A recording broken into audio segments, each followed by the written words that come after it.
you going to choose to hear about my biggest book ever, Refugee, or are you going to choose to hear about the book that all you guys read and discussed, Refugee? I know it's an impossible choice. They're both so good. I don't know which one you guys are going to choose. Okay, you got me. I rigged it. I knew that you guys had read Refugee and studied it, and I didn't want to get out of here without telling you guys more about my inspiration for Refugee and how I wrote it. So I rigged it. I put the same book up there twice. No matter which one you choose, you will hear the exact same story about Refugee. However, do you guys remember at the beginning of this talk when I said at the end you would all die? Oh yes, I haven't forgotten. In fact, I've been really, really looking forward to it. So have the teacher. And, oh yes, I can tell you this.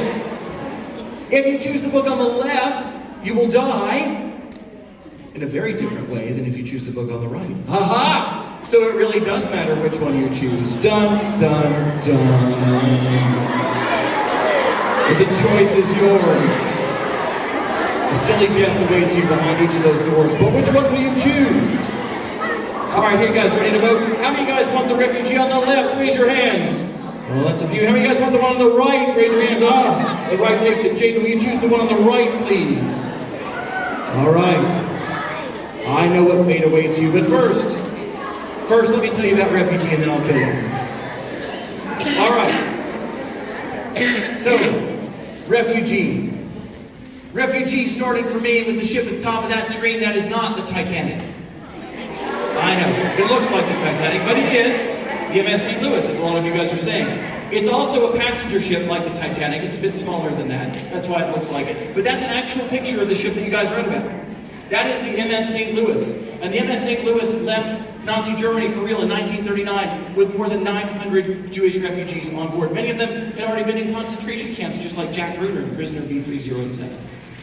And they were trying to find some place of safety. So they sailed to Cuba, and Cuba turns them away. And they sailed to America, and we turn them away. And they sailed to Canada, and Canada turns them away. And they end up going back to Europe just in time for World War II to break out, where most of them ended up back in concentration camps, and many of them died. And none of them had to die. If somebody somewhere said, we got this, we'll take you in, we'll give you refuge. This is a really famous story. I'm not nearly the first person to write about the MS St. Louis. There have been books written about it, plays, musicals, movies. There's even an opera about the MS St. Louis. But there wasn't a book for you guys. There was not a book for young readers, for young adults. So it was like, I will write this book, right? So I was only going to write a book about the MS St. Louis, right? That was the whole thing. I was just going to tell a story about a kid on the MS St. Louis and do that whole story. Then something happened that changed the course of my book and really my life. My family and I went on vacation down to Florida. And one morning we got up and we said, hey, let's go for a walk on the beach. And that is where we found this. It was a raft that somebody had used to come to the United States. It was homemade. You can see down here it was made of 2x6s and plywood. This yellow stuff, can you guys see that in the bottom picture?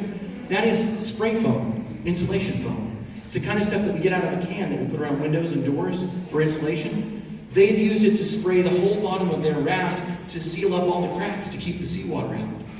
I thought that was actually a really clever way of sealing up all those cracks. You can see there are gas cans on the outside of the raft, because inside the back, and I didn't put a picture up here, there's an engine they stripped out of like a motorcycle or a tractor or something to run a propeller that's buried down there in the sand.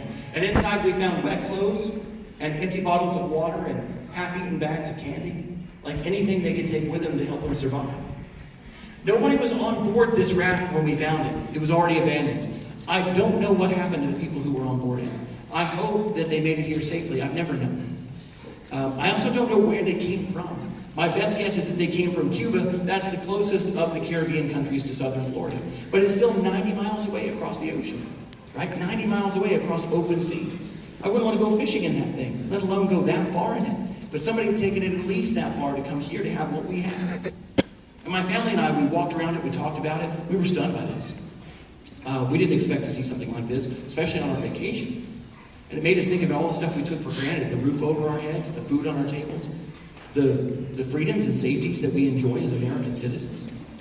And me personally, I was like, whoa, what am I doing? Why am I writing a book about refugees 75 years ago when we've got refugees right here, right now, like 100 yards away from where I was sleeping last night? Why am I not writing that story? So first I wanted to write a book about Jewish refugees, then I wanted to write a book about Cuban refugees. Then while all this was going down, we were also watching on the news images of the Syrian civil war and the Syrian refugee crisis. The Syrian civil war has been going on since 2011. We're going into year like 7 or 8 of this now. The Syrian government is fighting Syrian rebels. Kurdish rebels are trying to take over Syria. ISIS, a terrorist group, is trying to take over Syria. Russian fighters are dropping bombs on the country. American battleships are firing missiles into the country. And the people who are caught in the middle are the Syrian people. Since the beginning of this war, more than 11 million Syrians have lost their homes. 11 million, that's a big number. That's more people than live in New York City. So take the biggest city in the United States, and imagine over the last 7 years, every single person lost their home and had to find some other place to live. That's the kind of refugee crisis we're talking about in the Middle East. Half of those people, 5.5 million, have left their homes, their home country, trying to find some place of refuge somewhere else.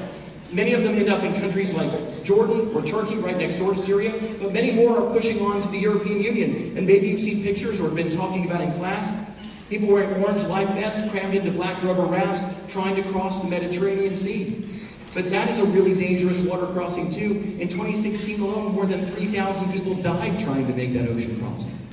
And none of them had to die if somebody somewhere said, "We got this. We'll take you in, we'll give you refuge." Okay, so I'm watching all this, and you can imagine what I'm thinking. First, I wanted to write a book about Jewish refugees. Then I wanted to write a book about Cuban refugees. Now I want to write a book about Syrian refugees. I was like, which of these books should I write first? They're all really important stories. I was like, wait a minute, why do I have to write 3 different books? What if I wrote one book and I put all 3 stories in it? And that became the story of Refugee, the book that you guys have read. It became the story of 3 different kids. Now, these 3 kids, they're all made up. Not one of them is a real person.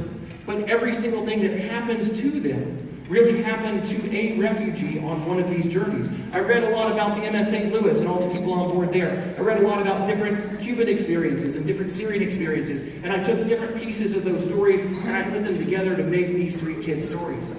These are pictures I just found on Google Images before I wrote the book to give me an idea of what they looked like. You may have very different pictures in your head of what these 3 kids look like. That's totally fine.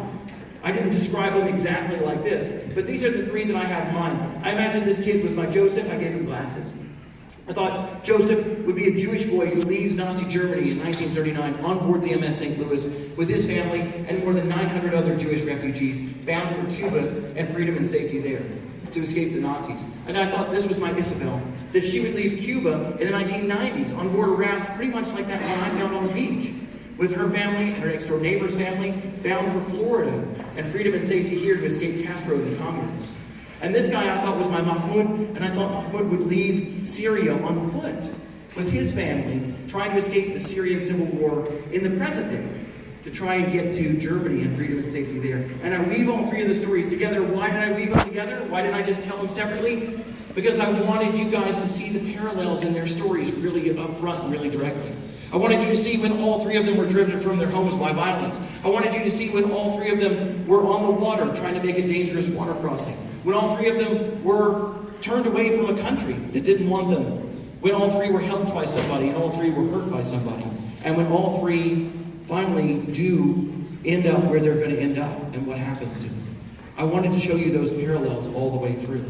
I hope that when you guys read this book and as you've talked about it, that it did for you what finding that raft on the beach did for me all those years ago. I hope that it took something that was maybe invisible to you right now, the refugee crisis in the world, and made it visible either again or maybe for the first time. It certainly did that for me. All right, you guys have been super awesome, and we're going to have time for some questions here in a minute. But first, as promised, it's time for me to kill you. All right, there's one last choice to make.